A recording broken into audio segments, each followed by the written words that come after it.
Finding the right partner can sometimes feel like a full time job. Endless swiping, awkward rishtas, and the auntie who's sure she knows just the perfect person, it's exhausting. And for women, the minute you hit marriageable age, you're somehow expected to find the one while also chasing your personal and professional dreams. No pressure, right? Our guest today, Radhika Agrawal, captures all of this with warmth, humor, and honesty in her debut rom com, Red Flags and Rishtas. It's a witty, relatable, and relevant book, and it'll leave you thinking long after you finish the last page. Hi, Radhika. Welcome to the reading list. Hi Ashna, I'm so happy to be here. Thank you for having Perfect. me. I'm so excited that we could finally make this happen. Yeah, I know it was a long time coming. Yes. So, to begin with, I feel like our listeners and readers can draw some inferences from the book title, Red Flags and Rishtas. But why don't we set the stage? Why don't you introduce them to the book? Yeah, absolutely. So, Red Flags and Rishtas is an enemies to lovers story. It's about a woman who's addicted to dating apps and a man who believes in arranged marriages. And of course, being from the opposite ends of the dating spectrum as they are, when they meet, there's a lot of ego clashes, a lot of banter, and one thing leads to another, and they end up striking a bet to see who can find love first, the serial dater or the serial suitor, as I like to call them. So that's kind of what the book is about. That's so fun. I also love that you got the enemies to lover because that's a very classic romance trope. Yeah. Why that trope? It's my favorite trope. I feel like opposites attract, and I love the sort of tension and the chemistry and the conflict that a writer can build upon with that trope. And I never really connected with friends to lovers or some of the other tropes that are out there as much as I connected with enemies to lovers. So those are the kind of stories that I like to read, and that's what I wanted to write. I love that. Okay, can we also introduce the main characters? Okay. So my protagonist is Ananya. She is this young modern woman who's working in this events company, and she's super confident, and she's very active with her dating life. She's on dating apps. She's been on, believe it or not, 153 plus dates, online how dates. long? In like 3 years. Okay, that's fine. I mean, she goes on like 2 dates a week. That's her thing. She's efficient. So, yeah, she is very efficient. That's one of her key traits. And she has this, sort of dating handbook. Because she's been on the apps for so long and she's met so many people off them, she's really figured out how to date, or so she thinks. And then we have Adar, who wants to settle down via arranged marriage. But he's not who you think he might be. He's not this regressive patriarchal symbol. He is a living, breathing human who is quite progressive. He understands the nuance of, different things of dating, of arranged marriage, and all the parameters that come with arranged marriage. So it's interesting to see how his character meets her character. They're complete opposites. Yeah. And then how they end up falling in love. So why did you want to explore this push and pull between dating through an app and arranged marriage? So I wrote Red Flags and Rishtas when I was 25. So I just sort of hit that stage, when in India people start dropping hints about marriage and your parents are sort of, encouraging you all of a sudden to find love. And it's so strange, but I was observing that people around me, my peers, my friends, my family, some of them were on dating apps and some were on matrimonial websites or, trying to find love through traditional matchmaking. And then there were people who were on both. They were like meeting Rishtas by day and swiping by night. Oh, wow. So I just thought that this was this very uniquely Indian moment. And I really wanted to capture that. And that's how I thought that I could write a story that would really explore this very interesting Indian scenario. I love that. Were Adar and Ananya ever on any matrimonial sites? Ananya would never be on a matrimonial site, but I feel like her parents were a little bit sneaky and they might have made a profile without her Biodata. knowledge, but she would have never entertained that idea. Adar was not really on a matrimonial site because he wanted it to be a little bit more personal. So I believe that, he would want his parents to really sort of do the groundwork, and for Rishtas to come in through people that they knew, or, a friend knew, or like a family friend or something of that sort. Vetted So people. we vetted people. And also he was upper middle class, I would say. So I think he probably had a traditional matchmaker finding him the best of the best A Rishtas. Seema auntie of his A own. Seema auntie, correct. Okay, so I really like that when you're introducing Adar, you said that he's not a conventional person that you would think of when you think of arranged marriage. Yeah. Right? He's very well educated. He has a very good job. He's very driven, and he knows what he wants in a partner who's kind of sounds like the female opposite of him, right? In a day and age where there is, I feel like arranged marriage or like Rishta setups get a bad rep right now. How did you, as the creator of Adar, how did you not make him the antagonist? I wanted for him to be real, and I wanted him to be a character not stuck in the past. We've seen a lot of male stereotypical characters that are looking for this, Sati Savitri Bahu type of vibe. And that's not who Adar is, and that's not who Ananya would ever fall for. So it would be completely unrealistic for me to have that as a male protagonist. So I wanted to also make a statement with who this character was. Even though I'm not somebody that believes in arranged marriage, I do see the merit in arranged marriage in today's day and age, how it has evolved. I've seen, some of my friends going through it. My brother found his match through arranged marriage. And I saw that the criteria and the approach to traditional matchmaking has really changed and evolved with the times. And that's what I wanted to portray through Adar's character. And it was very important for me to not villainize him or to villainize arranged marriage, because that's not the goal. I do believe that you can find love anywhere. You can find love on a dating app, you can find love in a bookstore, you can find love anywhere in the entire world. And unless you open yourself up to these mediums or to the possibility of it finding you, you're just going to miss it. So that's really what I wanted to show through his character. I really like that. Thank you. So Ananya, on the flip side, you're right. She is a serial dater. No judgment. I kind of like that about her. She's exploring her options. But you also see her trying to balance this, what she should want and what she does want out of her life, but also out of her partner. So how did you build that tension up in her storyline?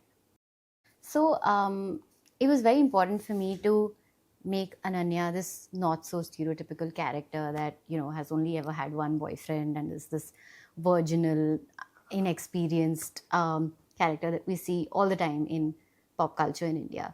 So it was very important for me to give her that sexual agency and that agency in her life in general, which is why she, is really out there. She's been on 153 dates, which is ridiculous, but I wanted to exaggerate it to that extent. And she has sort of devised this elaborate checklist, right? That she wants a guy to have these qualities, and she will write him off if he has any of these icks, so to speak.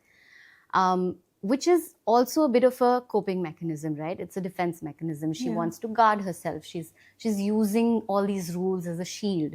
She doesn't want somebody to break her heart because she's experienced heartbreak before. But she knows deep down that she wants somebody who will treat her right. But she writes off the nice guys, as a lot of us do in real life. So that's kind of the push and pull that I wanted to show through her character, that on the one hand, she desires somebody who will treat her right, who will respect her, who will give her everything that she needs out of a green flag. Yeah. But she is quick to turn her head when she sees a green flag. There's a scene in the book where there's this guy who's sort of love bombing her, but his intentions are not... That was such a cringe scene. Oh my gosh. I felt like if I was on that date, I would just... my face would not be able to not convey what I was thinking. I know what you mean. So if somebody really showers her with love, she gets the ick. Yeah. Even with Madhav, the other male character that she ends up having some sort of a scene with, he is a green flag. Yeah. But she's not fully into it. Yeah. And that's true for a lot of women. That we say we want green flags, but we will chase the mysterious character. Yeah. We will chase the Mr. Darcy. So that's the push and pull for her character, that she has this desire to find the right man, but there's also fear and there's also thrill of chasing the mystery behind a character. That's so interesting because I see myself trying to find a partner right now. I'm single. A few of my girlfriends are single. And so we are in this scenario of how do you find yourself the right person who can be your one, right? Sure. But then there are constantly these checklists that you keep making, you're right, which is, I want this in the person, I want that in the person. But then beyond that also, you're also looking at this like ideal lifestyle that you're trying to build for yourself. Sure. And how that person fits into it or will contribute to it. Yeah. So do you feel like, or I don't know if you did any research for the book or what your research was like, but did you feel like that part of Ananya is more representative of a bunch of young people now? Because I mean, I'm not just going to say it's limited to women, because I'm sure men do it too. Yeah. Running away from the green flags. But do you think this is becoming more and more common for us to approach finding a partner with more of a set agenda in mind? Yeah. I think growing up, everybody has this ideal of what their perfect person should look like, right? Very recently, I went back to a bunch of old journals and I saw this list that I had made maybe in like 10th standard or something of my future perfect man. And now I'm married, right? So I was just comparing and I was like, wow, maybe one or two things match on the list. Like the first thing on that list was, must be a fantastic dancer. They were silly things, right? Yeah. Like, must be 6 feet tall, or, must have this, that, whatever. Like, must be super romantic. My husband is not romantic at all. Like, I am the romantic one. And I've realized growing up that that's fine. Like, the things that you really seek in your partner are greater than these little trivial things. You want to share the same values. You want somebody who's loyal, who's, going to do right by you. And somebody who understands you, and more than anything is your best friend. And at least that's what I realized I wanted from my partner. Maybe there's people who want something different. But I think with time and when you've had certain dating experiences, you realize that checklist belongs in the bin.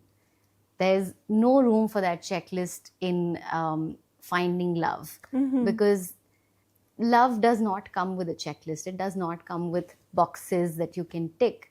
And that's just how it is. That's so lovely. Your partner's not like a vending machine coffee that you're building. Exactly. So did you find that writing the Desi Rom Com right now was your way of reflecting on these requirements and these checklists that people have? And is this your way of processing whether the emotional timelines and the barriers that we put for ourselves to find partners, was this your way to like process that?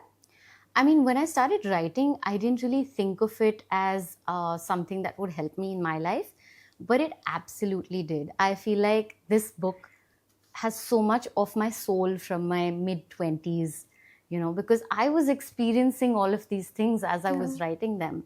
And it helped me really understand myself, my approach to life, and it helped me understand what it is that I'm looking for in love and in life on the whole. There were a lot of people in my life, as I'm sure in yours as well, that after they've had their first or second heartbreak, they would say that the next person I date is going to be the person I marry, because you don't want to experience that heartbreak again. Yeah. And it's in this window of 25 to 30, this tiny window that you're really trying to force finding the one, because you don't want to be 31 and single. You Yeah. don't want to be 35 and single. But how do you know that the person that you meet in this 5-year period Yeah. is going to be the right person for you? Yeah. So it really made me very conscious of how I was approaching dating, how I was, dating with intention. And while I was dating with intention, to not force something that wasn't meant to be in the long run. And so I'm very grateful that, I learned so much through writing this book, and I was able to really take those lessons and use them for myself as well. How nice. Did you start writing the book while you were still looking for the one? Yes, I did. I started writing it in 2020, and I met my husband, that time boyfriend, in I think 2021 end. How nice. Yeah. And how did you meet him? I met him on a dating app, much Yay. like Ananya. I was on the apps for a bit. Yeah. So as we were talking, we're also talking about something that is this pressure that we're putting on ourselves, right? Do you think it's something that young people, men and women, are creating for themselves? So it's like an internal pressure that's happening, or is it more driven from external factors, which may be your friends, your family, your extended family, people you don't know, doesn't matter. Yeah. They still have an opinion on your Of lives. course. Why do you think there is this timeline that we're setting for ourselves? So I think it's definitely a bit of both. I think growing up, we've all internalized this invisible timeline, right? We see it in movies that, all the actors and actresses find love when they're in their 20s. We read about in books. And of course, every passing family conversation will somehow hint at you getting married by the age of 30. So you do internalize it. But even if you want to fight it, the external factors will not let you. The daily reminder at your dinner table, or if you live away from home, then whenever you talk to your parents, there will be a daily reminder of like, oh, shadi kab karni hai. Whenever you go to like a wedding, or you meet your larger relatives, that question is on everybody's lips, right? So it's impossible to really escape this pressure, and it's more real for women than it is for men. So it is definitely a bit of both. So things are changing, and I'm hopeful that, the next generation will be freer to date and explore on their own terms, and marriage will be a choice and not a box to be ticked. I really like that. I hope that's a prediction for the future. Yeah. So I want to go a little bit into your characters now, specifically Ananya, right? We are talking about the different kinds of pressure that men and women face, and you're right, women face a lot more than men to find a partner, to settle down, to get married, because we also like have that biological clock, right? Yeah. But Ananya's character, I really liked her. She makes mistakes, she sets boundaries, she takes on a lot of responsibility, but she's never losing control of her own narrative. Yeah. Was this your way of taking control of the relationship market that is going on right now, the marriage mart as we like to call it, with such a strong female protagonist? In a way, yes. I wanted to have a strong female character at the core of my story that had all the agency in the world, who was in charge of her own story, and who is not going to let X, Y, or Z set her up and, be married off too. So I've given her that sexual agency. I've given her all the power in the world to go out and explore without any fear of judgment. I, as an author, have not judged her, and I hope that translates when my readers are reading, and they too will not judge her for, going on 153 dates, or being so out there, or for talking so openly about sleeping around even. So it was a conscious decision, because I wanted to really break away from that stereotype of the male character being the playboy, and the female character never being so inexperienced and just chasing him and changing him. I wanted her to really take control of her narrative and be proud of it, be confident, and not apologize for it at all. I really like that she's a very strong female character, yet she also has that space in herself and in her personality to be vulnerable, right? She Yeah. knows what she wants, she knows how to get it, and she's not afraid to say it and to achieve it. She has opinions, but she is also able to open up and express herself, show the softer side of her to her family, to her romantic partners and stuff. How were you able to balance that in her? So, yes, Ananya has her insecurities and that make her a little bit guarded, especially around romantic relationships, as we see in the first half or the, three-fourths of the book, that she's a bit closed off. She's not really letting people in, even though she is claiming to. She's a little bit, keeping them at a arm's distance. But she is herself with her family. She's an open book with her best friend. And having that support system around her helps her to see what is important in life, and that if she wants to find love, she's going to have to leave the door a little bit open at the very least, right? It's not fair to expect somebody to really break that door down and come and find this beautiful butterfly at the end of it. So I think it was important for me to show that she is a real character. She's a real person who's experiencing these things. She had a heartbreak a few years ago, so she's taken the time to heal. She's taken the time to reflect on that and to be able to move on from that, so that when the next person comes in that she wants to let through that door, she's ready for it. So I wanted to really show that side, that softer side of her as well. And I think that comes in towards the end of the book when she has, let other in. And it does lead to pain, but she's able to be vulnerable because she is at the base of it all a hopeless romantic, right? And she knows that if she does not express how she feels, nothing's going to happen. He's not going to read her mind, and he's going to go and get married to the other girls. So she has to put herself out there, even if it means getting rejected, even if it means having a heart being blown to pieces.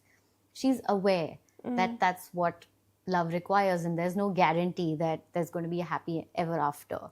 And that's what I love about her, because she is ready to embrace heartbreak if it means a shot at finding love.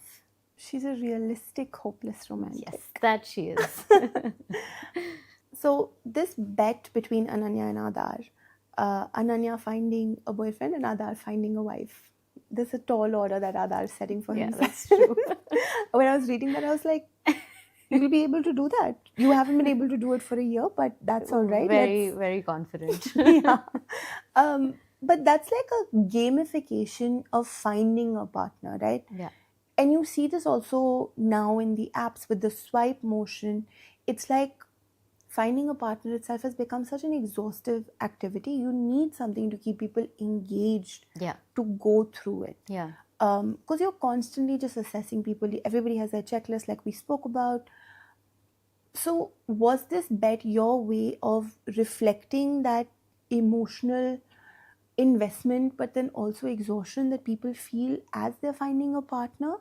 Or why did you think the bet was the perfect way to set up this story? So, like you rightly said, finding a partner has become very gamified, right? Like with the apps, it's very addictive. And if you ask people, why are you on Hinge or Tinder or Bumble, most often you will hear that, for validation or for entertainment. Oh my gosh. Or time pass, like these are the kind of responses you end up hearing. So a lot of the times people are on the apps, not for the right reasons, not to find love, but to really get that validation, that like little boost of serotonin, that, I am desired, so many people like me. Sad. I know, it is really sad. And it's the same with arranged marriages, and it's worse because families are involved, and then there's like power play between families, right? Like every family wants to feel more important than the Rishta that they're seeing.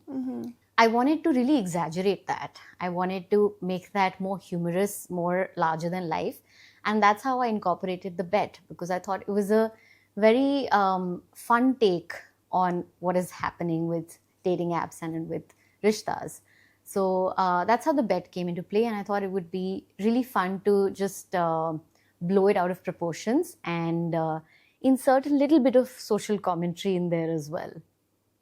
That's so cool. That like genuinely breaks my heart that people are going to these apps and these setups and that with that in mind, because there are people who are genuinely Yeah, looking for something serious on there also. And sure. you're right, families are involved, man. That's just bad form. I agree. Do you think that these apps and the rishtas are changing the way that we're thinking about compatibility and chemistry then? In a way, yes, but I feel like compatibility on a dating app and compatibility on a matrimonial website can often be very superficial. For example, on a dating app, compatibility is just the shiniest piece of candy, right? Like you want to match with, you're most compatible with the most good looking man out there, right? And you're not compatible at all with a guy who's not your type, right? And with arranged marriage, you're compatible with somebody who's of the same caste, same class, who leads a similar lifestyle. But where do values and trust and understanding come in the picture? They will only happen, when you speak to the person, spend time with the person, really get to know them. But there's so many barriers to getting to that point that half the people have already been written off. So how are you going to find your most compatible match? So I feel like to really truly find a compatible partner, you have to give everybody a chance. And obviously, that's easier said than done. We all have mental barriers in place. But it would be nice to really give, people that catch your eye and people that don't catch your eye a fair chance to get to know you, even as friends, and then see where that, bond develops. Yeah. So, talking about friends now, I want us to explore a little bit the friendship that Vrinda and Ananya share. Vrinda is Ananya's best friend. She's been her best friend for quite a while. And as the story progresses, you see Vrinda's own storyline also kind of going parallel to Ananya's, Yeah. in that she's also working a job, she also has a partner, and there's stuff happening in Vrinda's life that kind of run parallel but maybe opposite to what is happening in Ananya's life. Are you trying to show a, a contrasting way that relationships can play out by showing these two best friends with like this parallel running of life? Yeah, I mean, you're not best friends with your best friend because they're having the same experiences all the time with you, right? Many of my best friends are married. I'm married. Many of my best friends are completely single and not even thinking about marriage. And, I may be at a point in my life where I'm focusing more on my career. There may be a friend of mine that has quit their job and wants to take a break and go on a solo trip across Europe. So we're all having different experiences in life, and friendships, especially friendships that have started out as young children, grow and evolve and see a lot of different tests in life. And Ananya and Vrinda's friendship is one of those friendships. They were friends since they were little kids, and they have a lot of background differences as well, right? Which they perhaps didn't really clock when they were younger. But as they have grown up, especially Ananya, has really felt the distance of those differences.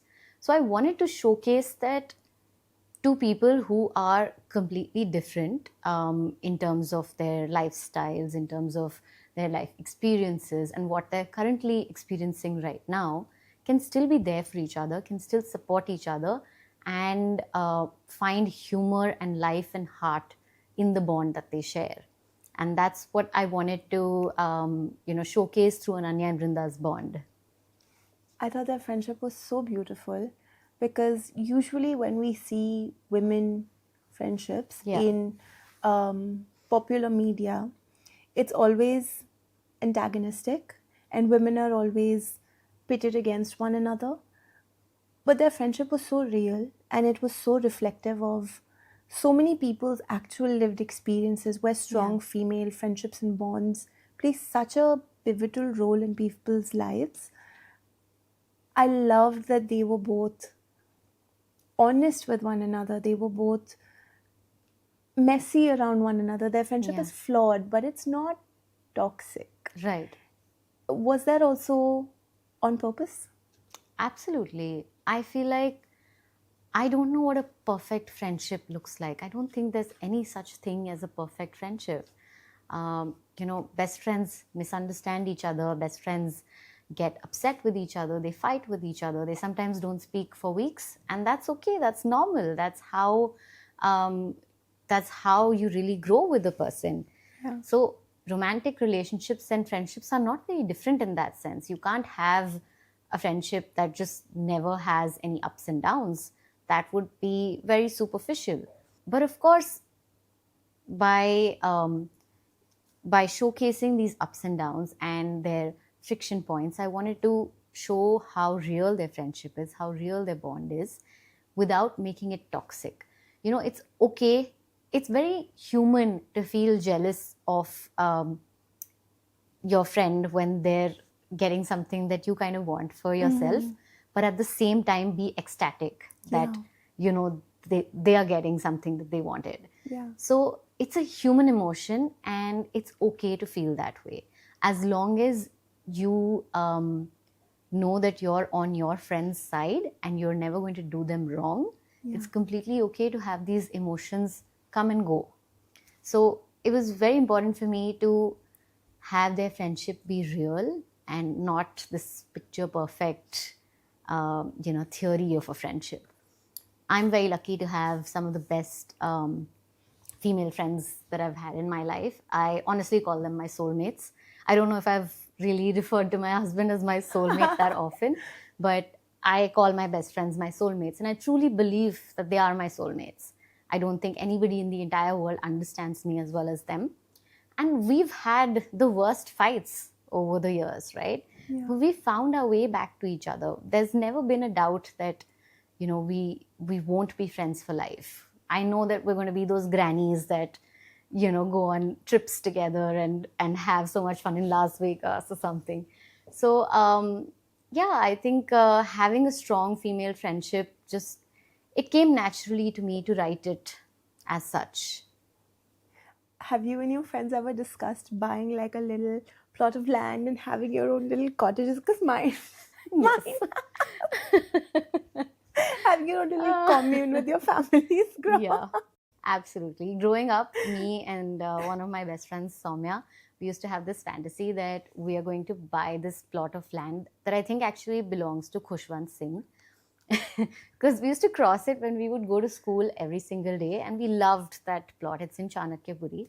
And we would just point it at and be like, oh, we're going to marry twins and live in this massive house together. That was our fantasy. Does she have a partner right now? Yes, she's married as well. Do both your husbands get along?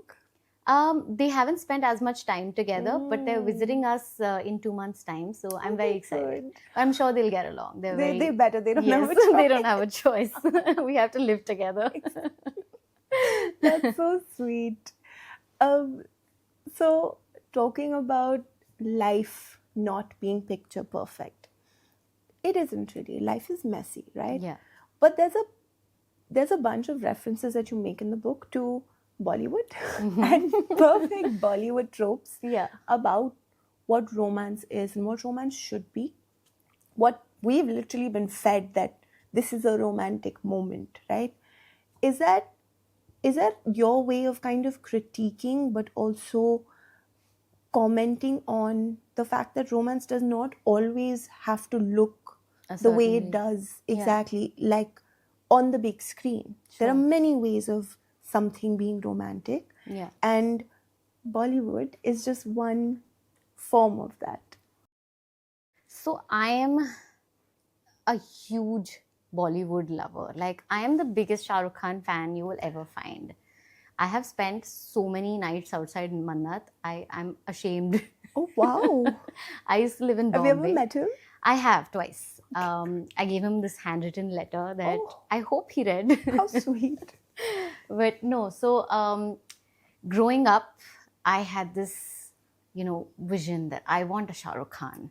I want somebody who sweeps me off my feet and who does all these grand gestures and brings me flowers all the time and all of that. And it took me some time to realize that after dating a few Shah Rukh Khans, that I don't want a Shah Rukh Khan. I'm the Shah Rukh Khan. And there cannot be two Shah Rukh Khans in one relationship.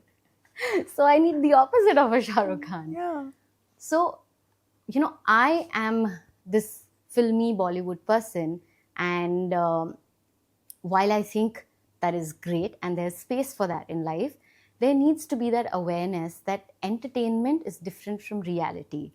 And you can't always copy paste what you see on screen into your own life. And it was my sort of gentle, self aware way of showcasing that Bollywood is fantastic. I love it. I'm never going to make fun of Bollywood in a negative way, at least. But it has its space on the screen. It does not necessarily need to mirror your life. Was there one of your absolutely favorite Bollywood cliches that you just could not avoid putting in the book? Yeah, I would say the meet cute, but in this case and in many Bollywood films cases, the meet hate. How in DDLJ, Raj and Simran meet in that train, and Simran immediately does not like this Raj character who's just, trying to fiddle with her bra of all things. And or in Jab We Met, when Aditya and Geet meet, and Geet is just, and Aditya could not be bothered. So having that really dramatic, cute, filmy meet cute or meet hate was important to me. And I thought it would just add a lot of character and charm to the story. Enemies to lovers, yeah. Oh, that's so nice. So throughout the book, we meet many different Ananyas. There's Ananya at work, Ananya with a family, Ananya on the dating apps, and Ananya in a Rishta setting. Yeah. Why did you make all of these Ananyas so different and also so curated? Because every single one of these Ananyas has things that she does a certain way, and she's very, very particular about them. Yeah.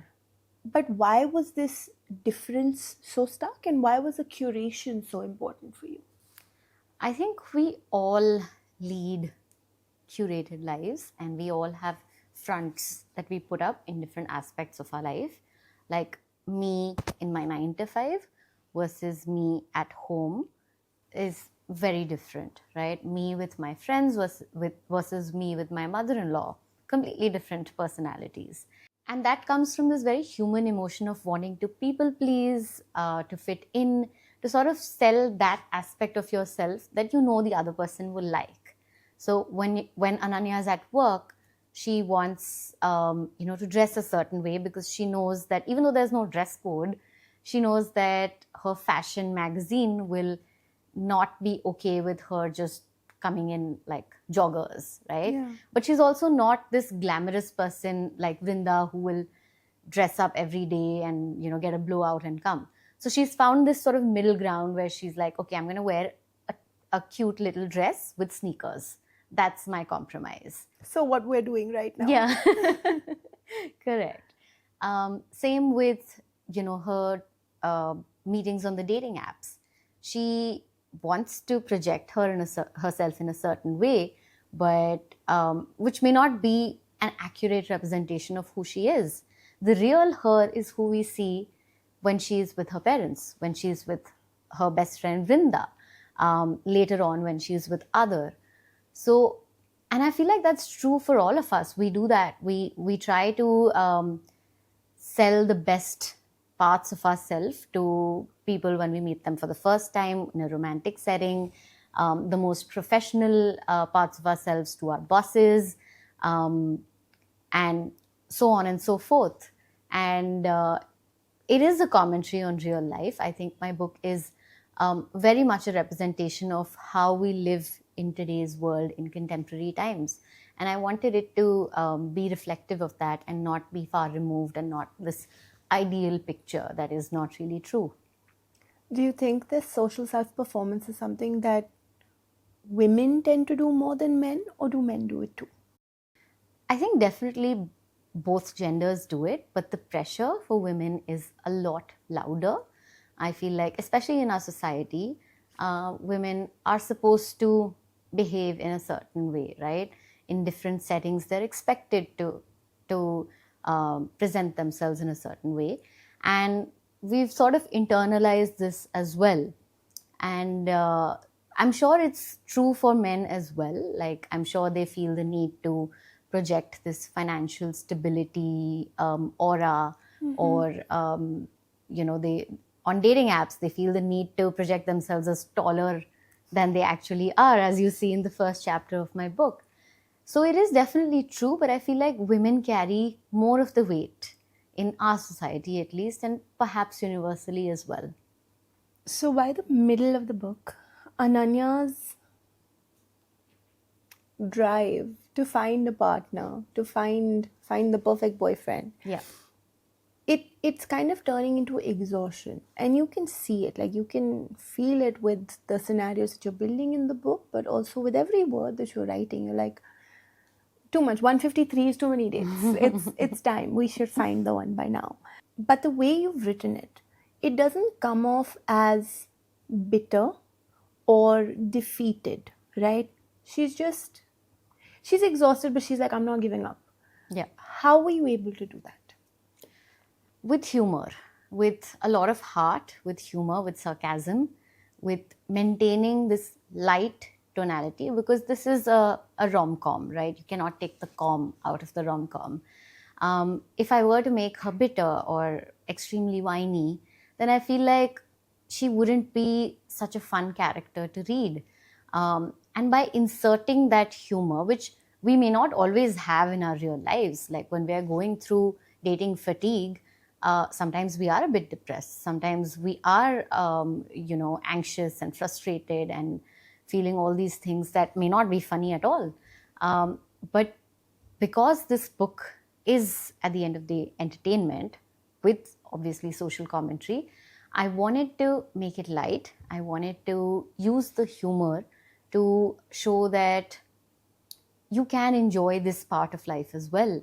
You can't rush finding the one. You're going to find your partner when you find them. While you're sitting and waiting, you might as well make a joke or two about it. Now, you might as well like sit with your friend and laugh about it. And that's what Ananya does. And she treats herself with grace. There's this one chapter where she goes on 3 dates back to back. And she really messes up big time. She calls one of the guys by the wrong name because she's been on so many dates, she's lost track entirely. Yeah. But she's not so hard on herself. She laughs it off. And that's something that I feel like we can all learn from her, to be kind to ourselves and to have fun with the process, even when it's getting a little bit much, and to take a break when we need to. Did you ever feel that exhaustion and that need for break when you were on this escapade yourself? Yeah, I think there were points in my 20s when I would experience the dating burnout, so to speak. But I feel like because I am such a hopeless romantic, my tolerance is higher than the usual person's. So I was still very optimistic, even when I was tired of being on the apps or dating people that having relationships that wouldn't actually work out. I still had that hope. I don't think I ever gave up on love. And I think that's simply because of the hopeless romantic I am. So, around the end of the book, there is a falling out between Vrinda and Ananya. And it can be easy for some readers to just dismiss it because it's basically two women fighting about secrets, right? And because it's secrets, we think that it can be easily dismissed because we're adults and we don't need to actually fight about something like this. But that fight is very impactful, right? It does something to both of them. Why was it so important for you to show that heartbreak doesn't necessarily always come from a romantic partner? Because these are two women who've been friends since they were children. And maybe the secret was just the straw that broke the camel's back. Yeah. But it was a very important scene. And I found that the changes that happened in both of their lives after that fight, and then their coming back together, patching and healing from that, I kind of found it more moving than when Adar and Ananya finally get together. Why was that so important for you to show? And you're not the only person to say that to me. I feel like a lot of my readers really resonated with Ananya and Vrinda and their arc. And like I said earlier, I did not want to showcase a perfect friendship.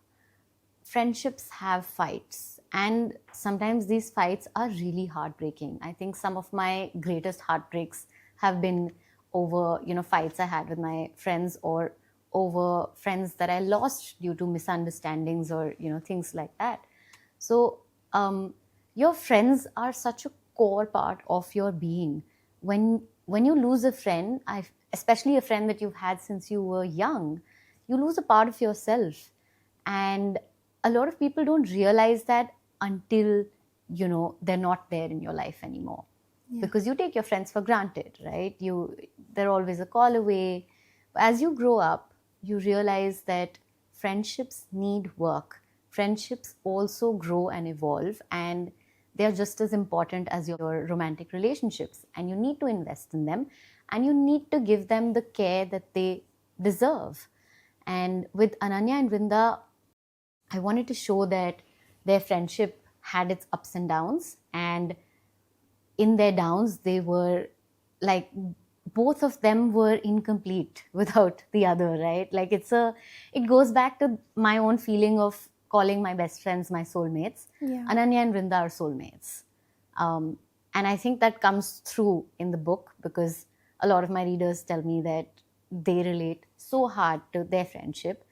And I think that's because it just really came from my heart. I really wanted to model their friendship to be something that is this flawed, imperfect, but extremely honest representation of a female friendship.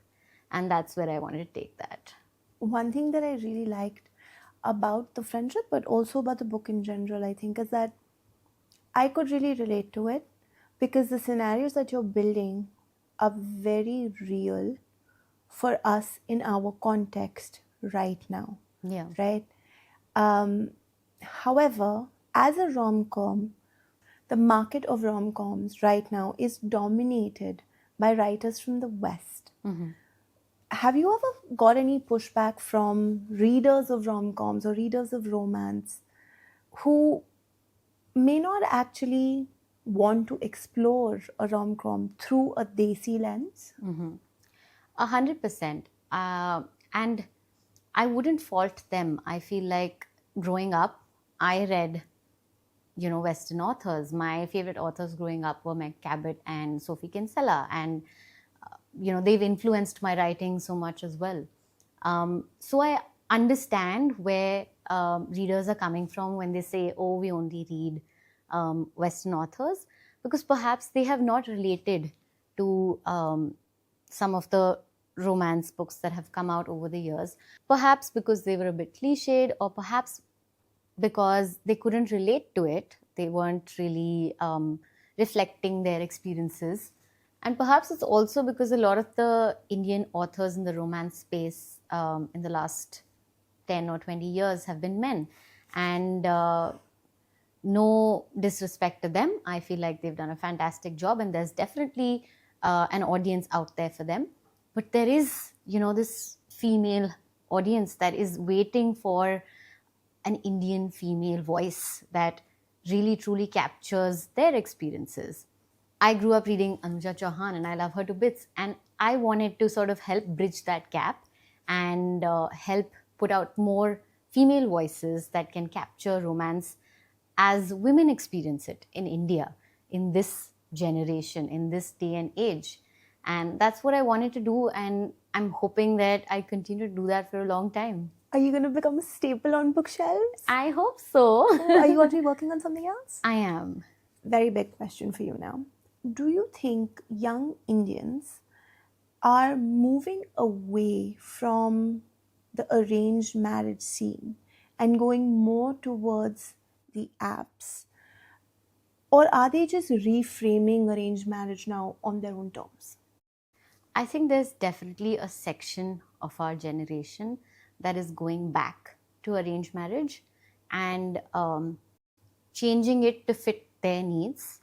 For example, there are people I know who would not approach arranged marriage in a, okay, caste, class, religion, background, what is their CTC, that type of filter. The parameters have changed. What I think a lot of people are liking about arranged marriage is that it opens the door to a pool of eligible bachelors that are at the exact stage that you are at, that are ready to settle down, which is not very easy to find. A lot of the times when you go on apps, even if somebody says they're looking for something serious, they're not, or they will discover that they're not. With arranged marriage, if somebody is signing up for traditional matchmaking, most of the times they're clear that they want to settle down, or they're dating with intention. And that is what traditional matchmaking gives you access to. A lot of people these days are open to letting their parents set them up on their own terms and then see where it goes. I've known people who would date somebody that they met through traditional matchmaking for 1 or 2 years and then decide to get married. So I think things are definitely changing. Of course, there's, a large section of our generation that wants nothing to do with arranged marriage. I'm one of those people, but I still see the merit in it. And in the new version of it, arranged marriage 2.0, let's call it. And I think with time, it's just going to get more and more current and more relevant for today's generation. Do you think if your friend sets you up with somebody on a blind date, would that still count as like a arranged setup? I think so. I think it's similar to, your parents setting you up, except maybe the expectations would be different. Like if my parents set me up, perhaps they would expect, I would feel that pressure to, look at the guy in a certain lens, but I would be freer with my friends because I don't care about disappointing them. And there's not that added layer of expectation. But it is similar. So if you're able to really, shove that noise away, it is possible to approach both in a similar way. I think if your friends are setting you up with somebody, it's also, that may be a more organic fit because your friends also know you in a lot more candid manner than your parents do, because there are many messy bits of you that you also don't show your family, right? But you may show your friends. So I always think that that's also, technically that's also a setup, but hey, more open to that because you know me better, so why not? Right, fair. Okay, are you ready for rapid fire? Okay, let's do it. Yes. All right. First question. Are you swiping left or being set up? I would rather be set up, although I can't do either now that I'm married, but I would rather be set up now because I've done enough of the swiping left and right. Okay, fair. Worst red flag that you ever ignored? Somebody who distanced me from my friends so that they wouldn't be able to show me his true side. No. Nope. Okay. That's a no. Narcissism. Yeah, 101. A fictional character who gives you main character energy? Pooh from K3G. Oh my god, yes! Right? Yes! Absolutely. Done. Okay. Summer season or shadi season? Now shadi season, because now that I'm married, nobody's asking me when I'm getting married. Nobody's asking you when's the first child? Not yet. It's only been 6 months since I've gotten married. So, and I don't live here, so I don't attend that many weddings. It's coming. All right, last question. The last book that you read that made you cry? I recently read A Shimla Affair by Srishti Chaudhary, and that made me tear up. Oh, okay. That's nice. All right. Radhika, thank you so much for this. This has been a very deep conversation about a rom-com that I'm really happy we did, because I think in general when people pick up a rom-com or think about rom-coms, they think very like fluffy, light, and Yeah. they don't go deeper than what's on the surface. Um, I love this conversation. I learned so much. It's also made me think more critically about my life. So thank you for that, and thank you for your time. Thank you, Ashna, and thank you for really giving this genre and my book the depth that I have been craving. I feel like, Absolutely. as a romance author, we're often dismissed, and it really warms my heart to be here and to be treated with such respect. Perfect. Yay. For our viewers and listeners, I really hope you liked this conversation. If you did, remember to like, share, and subscribe. And also, obviously, go pick up the book. It's an easy read, it's a quick read, but it will make you think. Thanks, guys. Bye.